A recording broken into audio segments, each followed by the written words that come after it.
और सभी लोग एक बार जोर से जयकारा लगाइएगा। बोलिए श्री रामचंद्र भगवान की। आवाज नहीं आया। इस समय तो भोजन कर लिए होंगे।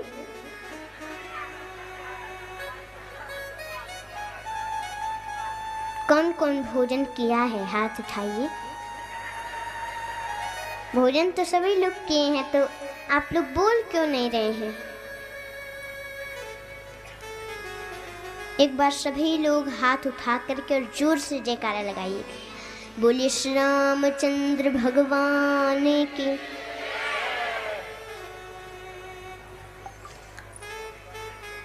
पूरे श्री रामचरितमानस में, पूरे अवध में सर्वाधिक प्रेम करने वाला भगवान राम से माता कैकेयी है। जोर से बजा दीजिए।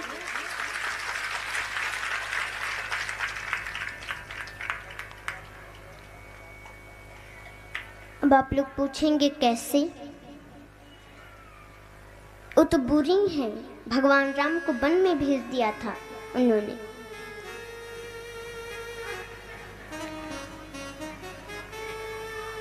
तो केवल मंथरा के कहने से नहीं भेजी थी वो।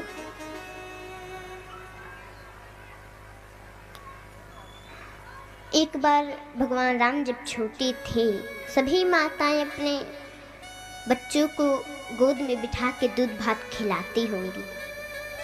कौन कौन खिलाता है?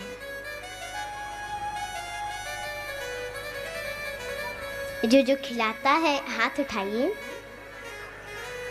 सभी लोग खिलाते हैं। तो वैसे ही माता कैकेयी एक बार बैठा के गोद में दूध भात खिला रही थी। भगवान राम एक गिलास खाए, 2 खाए,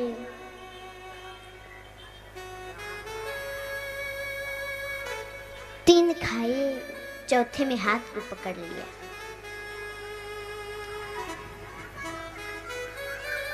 माता कैकेयी बोली क्या हुआ? भगवान राम बोले, अच्छा माता, आप तो हमेशा केवल दूध भात ही खिलाती हो, कभी कुछ पूछा भी है कि राम तुम्हें कुछ चाहिए?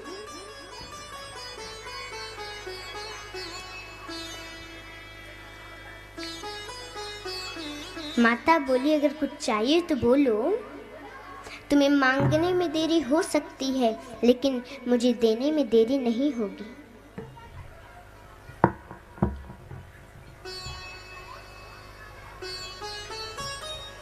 मांगो क्या चाहिए?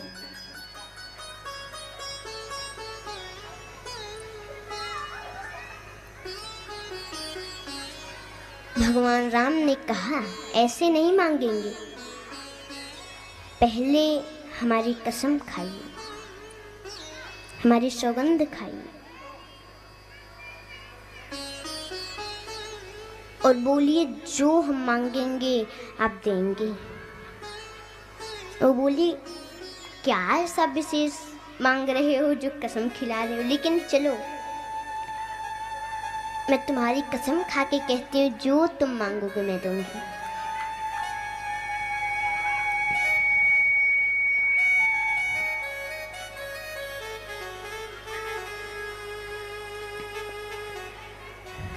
भगवान राम ने कहा माँ सोच लो, जो मैं मांगने जा रहा हूं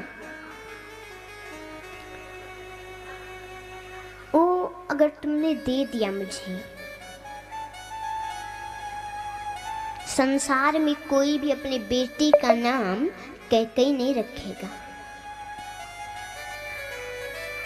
माता बोली मेरा नाम कोई अपने बेटे का नाम न रखे, मुझे उससे क्या लेना देना, बस मेरा राम प्रसन्न रहे वही मुझे चाहिए। भगवान ने कहा माँ जो मैं मांगने जा रहा हूं अगर आपने दे दिया संसार में आपका अपजस होगा। माँ बोली वो जस मुझे नहीं चाहिए जिस जस से मेरा राम प्रसन्न न हो, और वो अपजस मुझे मंजूर है जिस अपजस से मेरा राम प्रसन्न रहता है।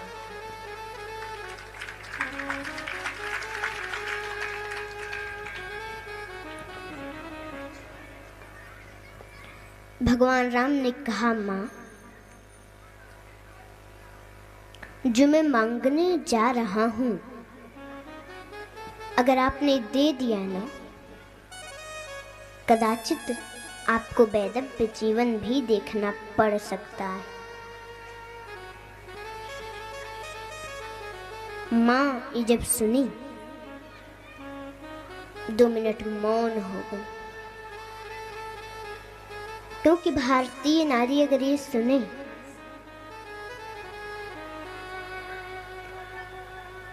तो चुप तो हो ही जाएगी।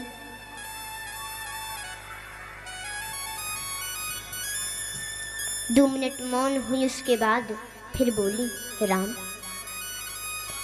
कदाचित मुझे वैधव्य जीवन भी देखना पड़े और उससे मेरा राम प्रसन्न रहे, वो भी मुझे मंजूर है।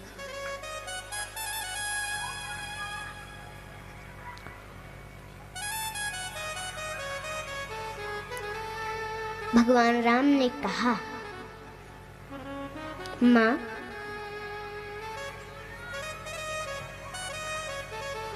भगवान राम की आंखों में आंसू है।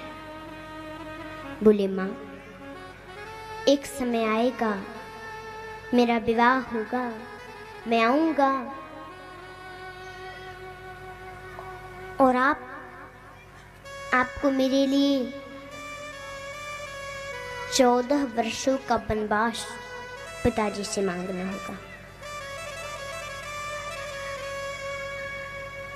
अब जब माता ये 14 वर्षों का वनवास सुनी, बेहोश हो गई।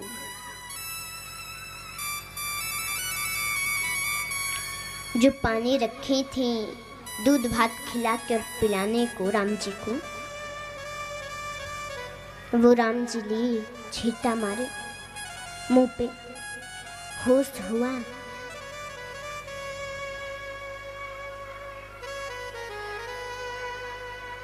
माता बोली, राम क्या कहते हो तुम?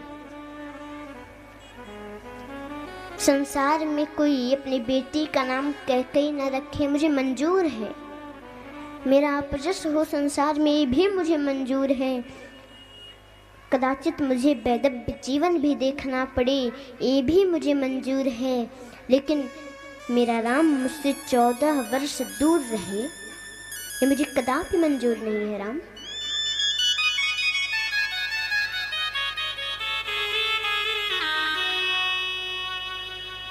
ये वरदान वापस ले लो,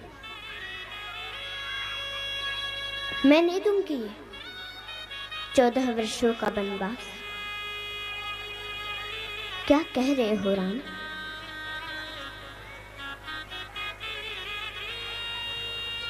भगवान राम ने कहा, मां देना तो आपको पड़ेगा, क्योंकि आपने मेरी सौगंध खाई है, आपको देना पड़ेगा। और बताइए, अगर आप नहीं देंगी, हजारों वर्षों से मेरा इंतजार कर रही माता शिवरी, उनको मेरा दर्शन प्राप्त कैसे होगा? हाँ बताइए।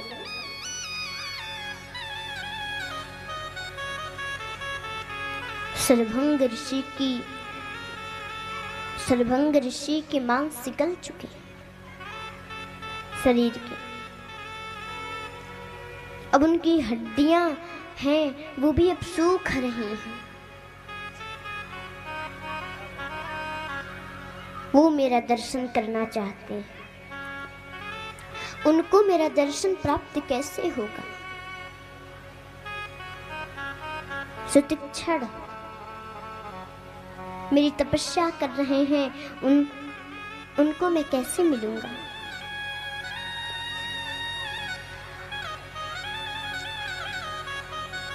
माँ आपको देना होगा।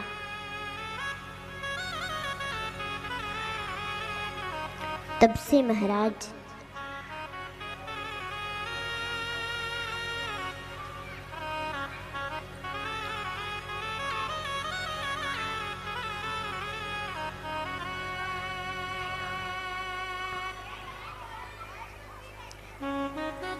माता भगवान राम से थोड़ा हट हट के रहने का प्रयास करने लगी।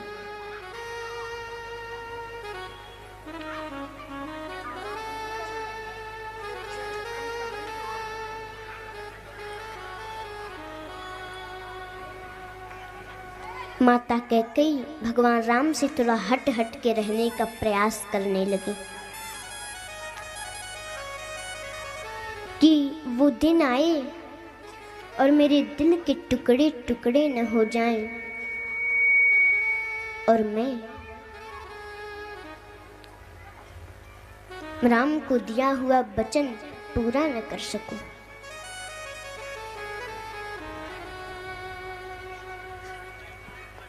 महाराज अयोध्या में तो आनंद बरस रहा है। आज भरत जी महाराज मामा के घर चले गए। आज दशरथ जी महाराज अपने महल में बैठे थे और राजसभा में जब पहुंचे, एक समय सब सहित समाजा, राजसभा रघु राजो विराजा। एक समय सब सहित समाजा, राजसभा रघु राजो विराजा।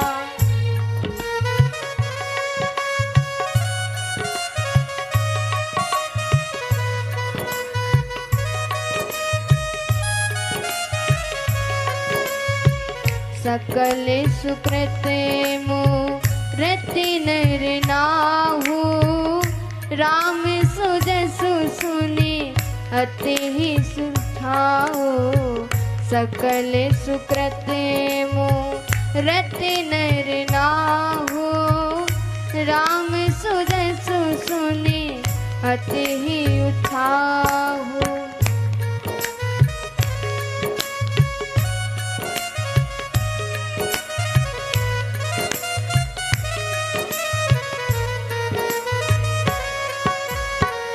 एक समय सब सहित समाजा, राजसभा रघु राजो विराजा। राजसभा रघु राजो विराजा। सब विराजमान हैं और श्री राम जी के यश को सुन करके दशरथ जी के मन में प्रसन्नता है। सारी सभा है, हजारों की संख्या में लोग बैठे हैं। सचिव, मंत्री, उपमंत्री सब बैठे हैं और भरी सभा में महाराज दशरथ ने दर्पण लिया हाथ में।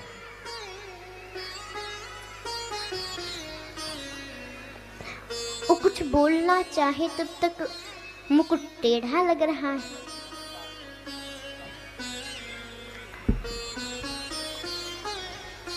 भरी सभा में दर्पण लिए अपना मुख देखने लगे।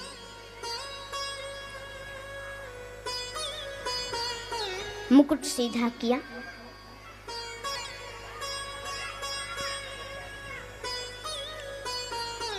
और भरी सभा में ऐसे दर्पण लेकर देखना कोई ज्यादा सभ्यता का तो लक्षण नहीं है, लेकिन मुकुट टेढ़ा था तो सीधा किए और उनको लगा कि फिर मुकुट टेढ़ा हो रहा है, तो फिर दर्पण लिया और देखने लगे। तो क्या देखे? श्रवण समीप भये सित के सा मन हूँ जरठपन अस उपदेश।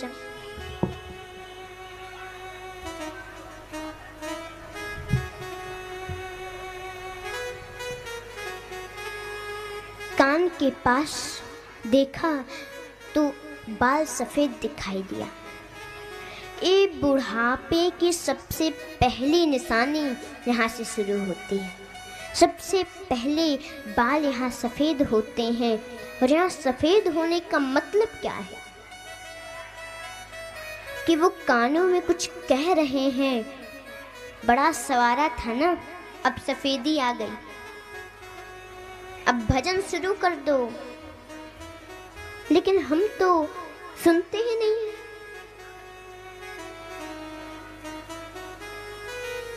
अरे भगत जी भजन करो, कर लेंगे, अभी समय है। कालिक पोत लेते हैं,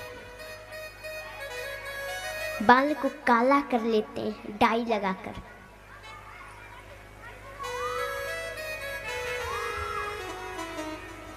करिष्यामि करिष्यामि करिष्यामिति चिन्तये मरिष्यामि मरिष्यामि मरिष्यामिति विस्मितम्। मैं करूँगा करूँगा करूँगा करते करते मैं मरूंगा, इस बात को भूल जाता है। प्रेम से बोलो जय श्री राम। प्रेम से सभी बोलिए ना जय श्री राम।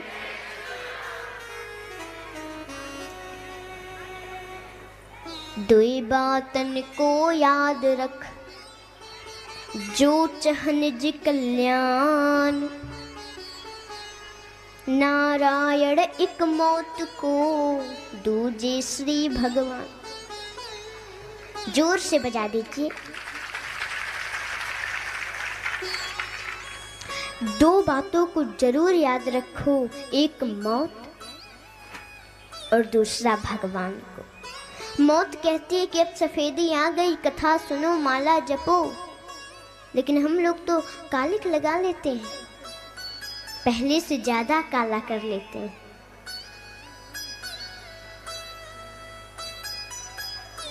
तो मौत बोली कि मेरी पहली घंटी बजी थी पर नहीं समझा। मौत की दूसरी घंटी बजी, आंखों से दिखना कम हो गया। मौत कहती है बड़ा नजारा किया था, दर्शन नहीं करता था, अब तो संभलो, बाहर देखना बंद करो, अब अंदर देखो।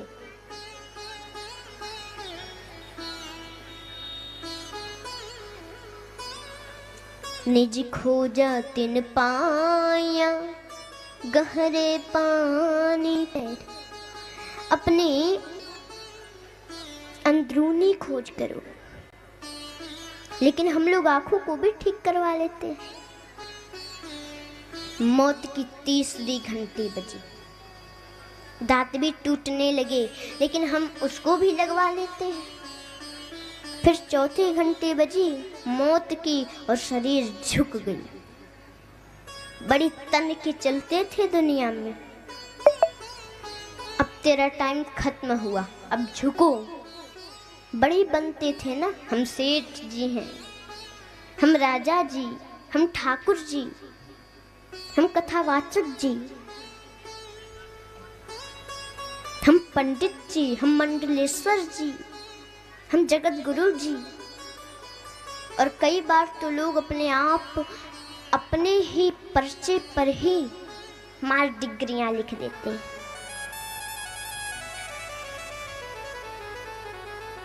You also nothing।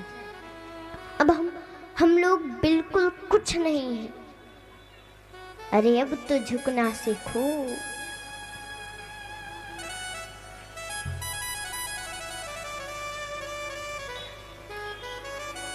Siya Ram में सब जग जाने, करहु प्रणाम जोरी जुग पानी। सब में राघव को देखो, सब में प्रभु का दर्शन करते हुए सबको प्रणाम करो, यही जीवन का परम सत्य है। मैं हूँ श्री भगवान का, मेरे श्री भगवान, अनुभव यह करते चलो, तज ममता अभिमान। ये अनुभव करो भगवान आप तो मेरे हैं और मैं आपका हूँ। और जीवन में जो वर्ष और महीना मिले हैं, जो क्षण मिले हैं, उसका सदुपयोग करो, क्योंकि अवध तो वही है जहाँ राम जी का वास हो, और सरजू जो है वो तो वैराग्य का स्वरूप है। हम सब लोग राम जी को अपने हृदय में विराजमान करें, यही मतलब है। दशरथ जी ने सफेद बाल देखा, मानो कान के पास जो बाल सफेद हुए वो कानों में ये कह रहे हैं, बहुत हो गया, अब आगे की तैयारी करो। मुकुट भी टेढ़ा होता है, राज सत्ता थोड़ी खिसक रही है, टाइम से पहले तैयारी कर लो।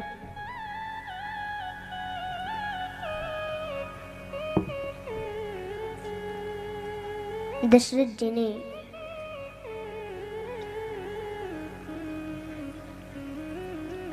ये सब देखा, बाद में तो माला भी हाथ से गिर जाती।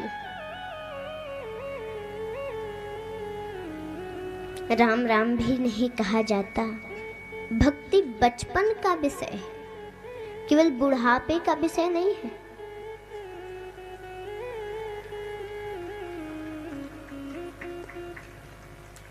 कोई गांव में संत आया या कोई कथावाचक आ गया, जैसे हम आए, हमने आपसे कहा कि आप लोग माला जपिए, भक्ति कीजिए। अरे अभी से भक्ति, कम से कम 60-70 साल के तो हो जाएं, पर 1 मिनट का भरोसा नहीं है, ये कोई नहीं जानता।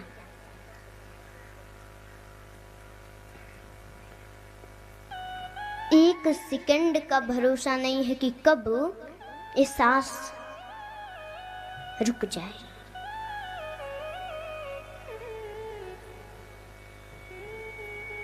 लेकिन महाराज, लोग ये नहीं समझते,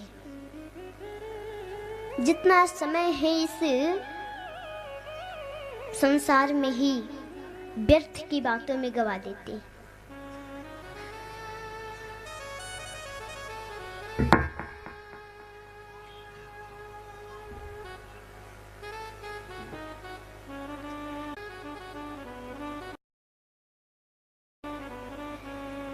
कि हम जिन व्यर्थ की बातों में अपने जीवन को गवा रहे हैं,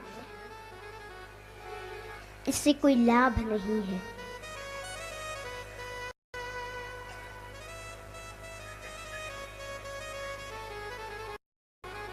भगवान की भक्ति जरूरी है,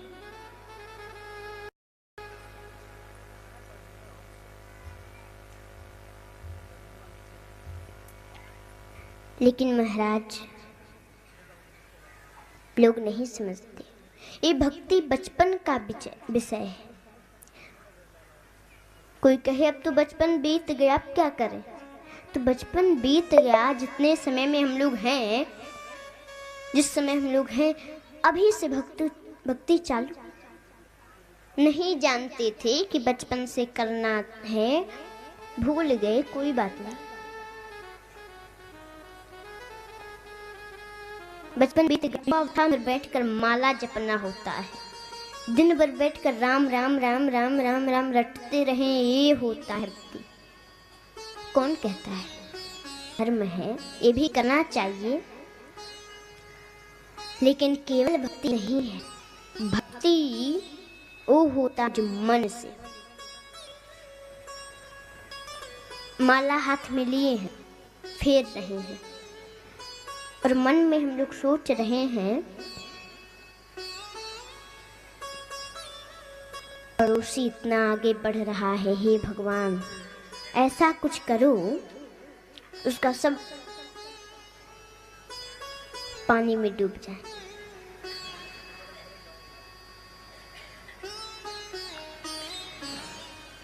ये भक्ति नहीं है, इससे भगवान प्रसन्न नहीं होंगे। मन में किसी के प्रति द्वेष नहीं रहे, पक्का भगवान पर विश्वास हो, ये भक्ति है। मन में हम लोग भगवान का चिंतन करें और लोग समझते हैं कि भक्ति तभी होगी जब हम लोग वन में जाएंगे और वन में ही भगवान मिलेंगे, लेकिन भगवान वन में जाने से नहीं मिलते। मन के मारे बन गए बन तज बस्ती नाही, कह कबीर मन लालची एक कहूँ ठहरत नाही। मन के हारे हार है मन के जीते जीत, मन ही मिलावत राम सो मन ही करत फरीत। यह तो गति है अटपटी झटपट लखहिन कोई, और जब मन की खटपट मिटही तो झटपट दर्शन हो।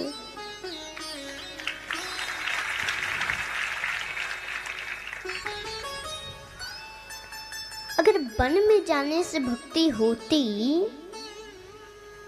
तो जितने बड़े बड़े शेर जानवर रहते हैं सब तो वन में ही न रहते हैं, जंगल में। उसी में रहते रहते मर जाते हैं पर भगवान को नहीं पाते।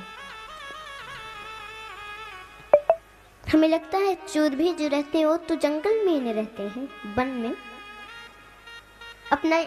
अपनी चोरी करते रहते हैं वो, लेकिन चोरी करते करते मर जाते हैं, भगवान को नहीं पाते।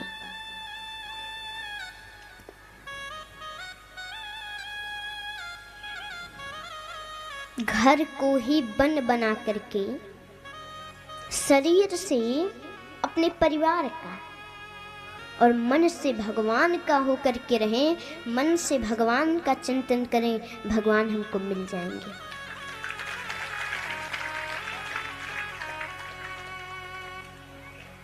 क्योंकि मनः एव मनुष्याणाम कारणम बंधमोक्षयोः बद्धं तु विषयासक्तम मुक्तम निर्विषयम् मनः। मन ही बंधन और मन ही मुक्ति का कारण है। इसलिए मन से भगवान की भक्ति करें।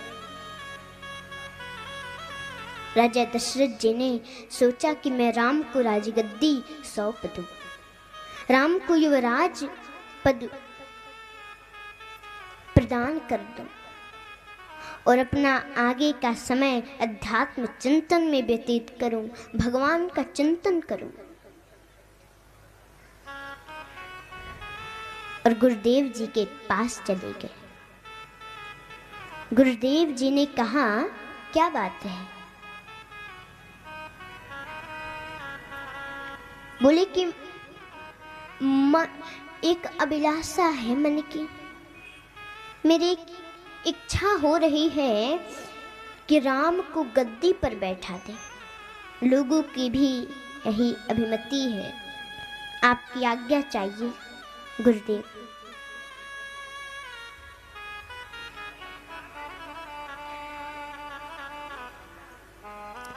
नाथ राम करिए जुबराज, कहिए कृपा करिए समाज।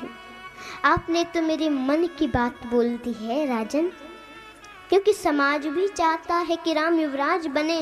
राम तो सुयोग्य हैं, सुशील हैं, गुणवंत हैं, आज्ञाकारी हैं और गंभीर हैं। और ऐसा ही राजा को होना चाहिए। तो गुरुजी आप सुंदर मुहूर्त बताइए। गुरुदेव की आंखें नम्र हो गई। महाराज दशरथ को गले से लगाया, आशीर्वाद दिया कि बेगी विलंबुन करिय नृप, सजिय सबई समाज, सुदिन सुमंगल तब ही जब राम हो जुबराज। विलंब मत करो महाराज, जल्दी कीजिए। जिस दिन राम गद्दी पर बैठ जाएं वही सबसे सुंदर मुहूर्त होगा।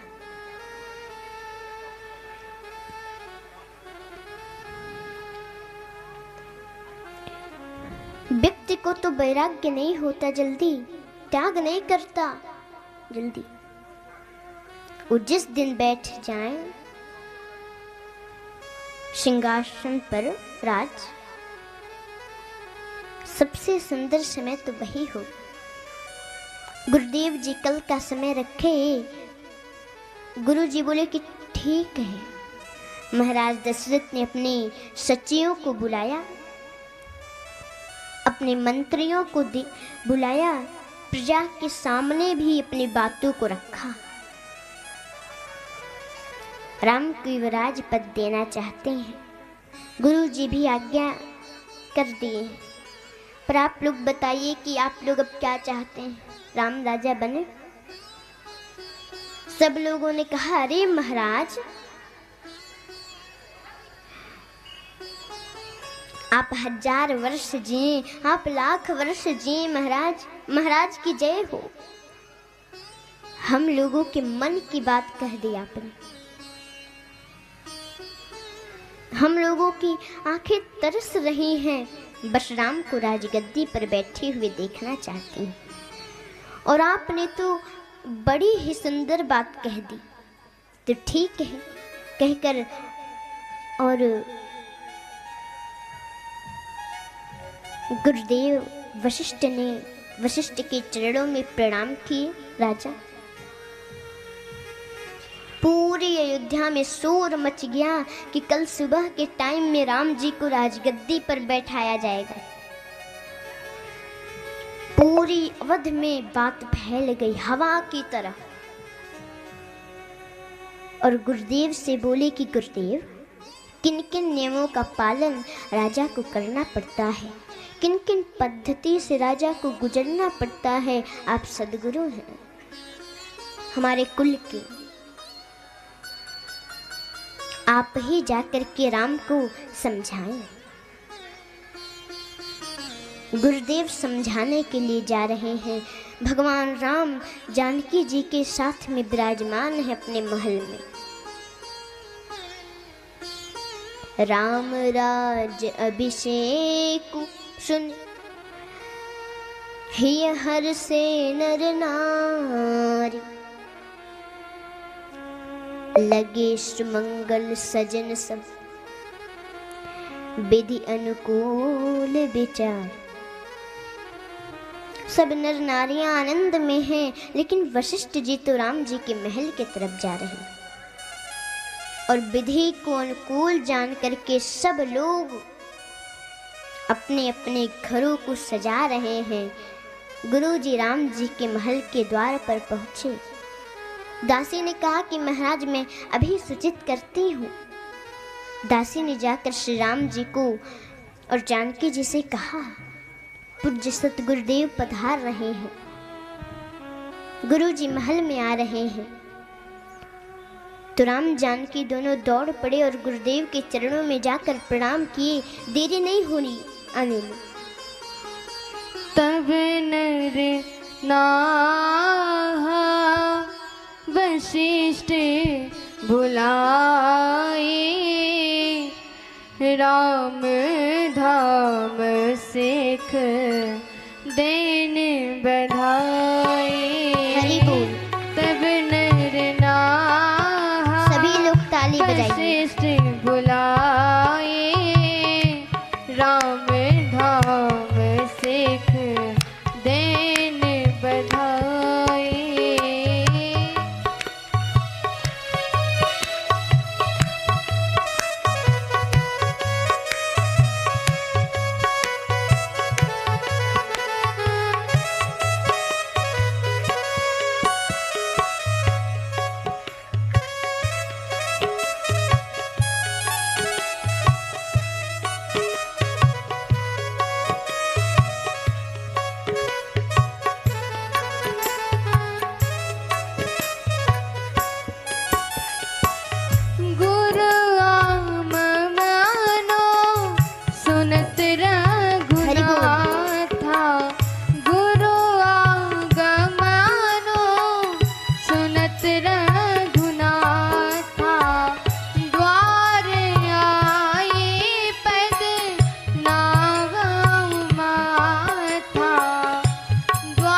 करके पूज सनमाने कहे चरण सिया सहित बहोरी बोले राम कमल कर जोरे बोले राम कमल कर जोरे। चरणों में आकर गिर पड़े। आप पधारे गुरुजी, आप सूचना भिजवा दिए होते मैं आपके चरणों में पहुंच जाता। आप पधारिए, अंदर आइए ना। सेवक के भवन में स्वामी का अकस्मात आगमन हो जाए, ये क्या होता है? बोलिए तो मंगल का मूल है। आप आज्ञा कर देते तो चरणों में मैं पहुंच जाता गुरुजी।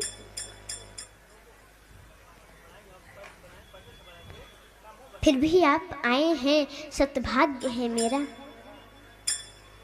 आज्ञा करें। आप कुल गुरु हैं, रघुवंश के, हम सबको पढ़ाया आपने, शिक्षा गुरु भी हैं आप सारी प्रभुता को छोड़कर इतनी सहजता से यहाँ पर आए। आज ये घर अति पवित्र हो गया।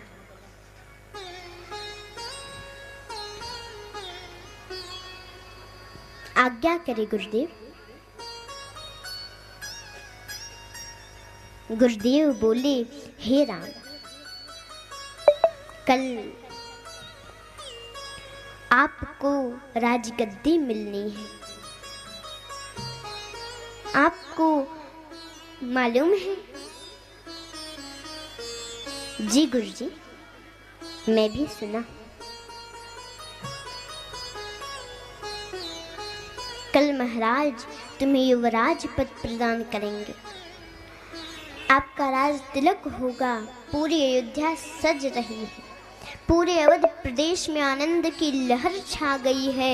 लेकिन राजगद्दी पर बैठना सहज नहीं है। जितनी ऊंची गद्दी उतना ही ऊंचा दायित्व।